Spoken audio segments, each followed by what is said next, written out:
Hello and welcome to another edition of Mailbag.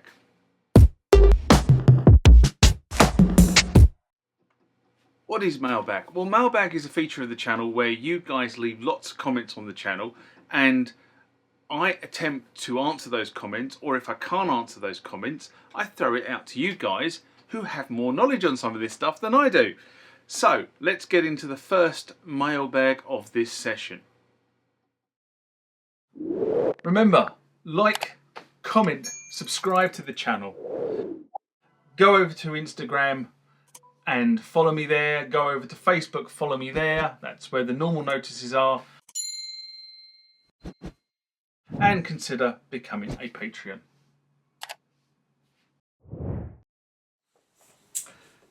Next comment question comes from Maximus Tot and random numbers. And this was in response to I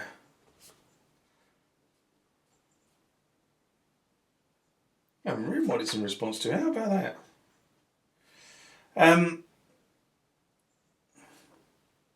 Well, there you go. I don't know what this is in response to. Anyway, Maximus writes, did you finally manage to solve the problem with the screen? I have the same issue on my Mark II. Display just shows crazy characters, even sometimes. But if I take the battery out, put it back in, then everything is fine. After the drum machine has been left without power for several days, the problem returns. There's a feeling that some capacitor is discharging. Very interesting. I think there's a page missing somewhere here. In fact, I think there is a page missing because it's repeating itself. Aha! Look at that. My notes have gone all astray.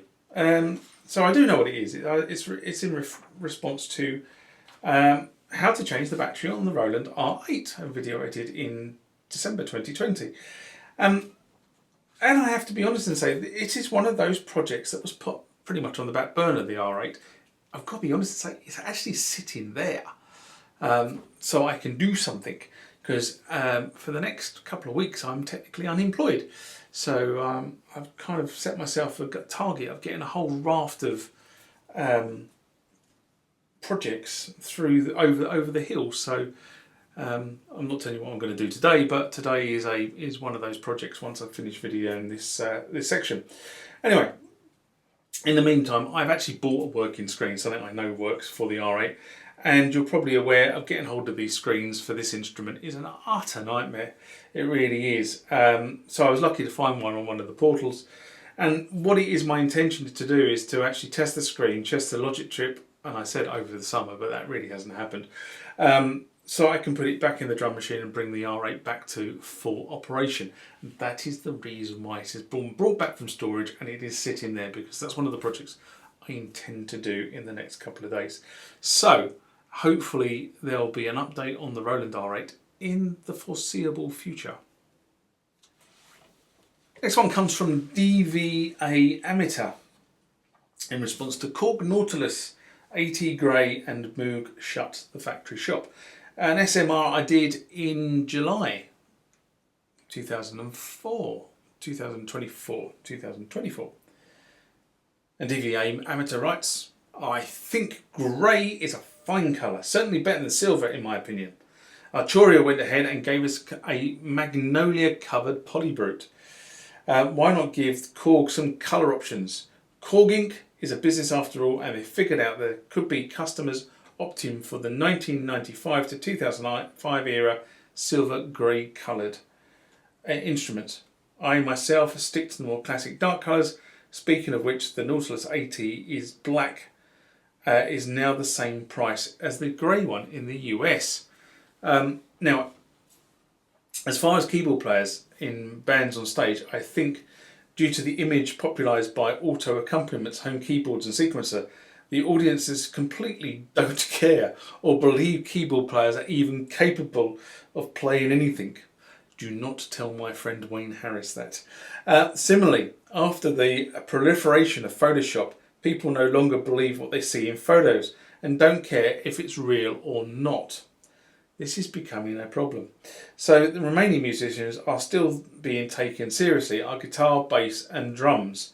You can't fake playing those with auto accompaniments or arpeggiators. Oh yes, you can. I'm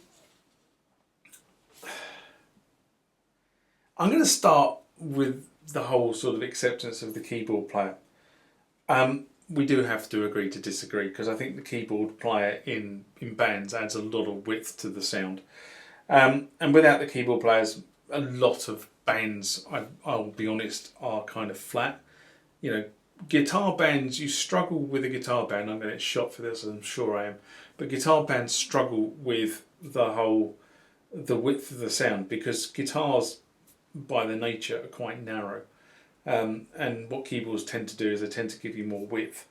That's my opinion. I'm a keyboard player, right? Okay, so shoot the keyboard player. But playing live is kind of where the money is now. There's no money in record production. There's no money in music publishing rights. The money is playing live, which is why you see all these acts that you thought, well, they should have given up in the 80s and whatever, why they're all back on the road. The reason they're back on the road is because that's how they make a living, because they ain't making a living from selling albums anymore. The whole Spotify and Gen X has kind of taken that revenue stream away. In fact, Spotify, we could do a whole video on what's not good about the whole Spotify model. But we kind of have to accept it, because that's how it's done nowadays. Many artists have tried to buck the trend, and most of them, to be honest, have failed miserably. Anyway, so that's kind of what I was going to say about keyboard players in bands.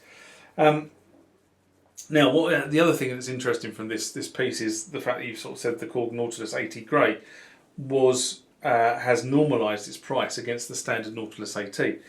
Now, in the UK, when I was writing this, I haven't looked today on the day I'm recording this, but when I was writing this, there was still quite a decent price differential between the grey and the black, and that was up to on the sort of the 88 key model £500, but it could have normalised now. Personally, would I pay £500 for a grey Nautilus? No. I struggle to justify the Nautilus itself, but I wouldn't pay £500. Now, if they came up with, I've always said I quite like the Kronos, the LS, I think it was, which has sort of kind of got the red sunburst effect across it, and the end panel. I really do like that colour scheme, and I wish Korg would have done that in the 88, but not in the LS. Was it the LS or was it the SE? Can't remember. But whatever one it was, I did like the colour scheme that came out with that one.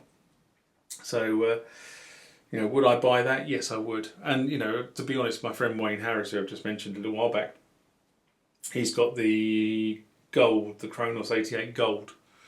And that is quite a stunning looking keyboard, actually.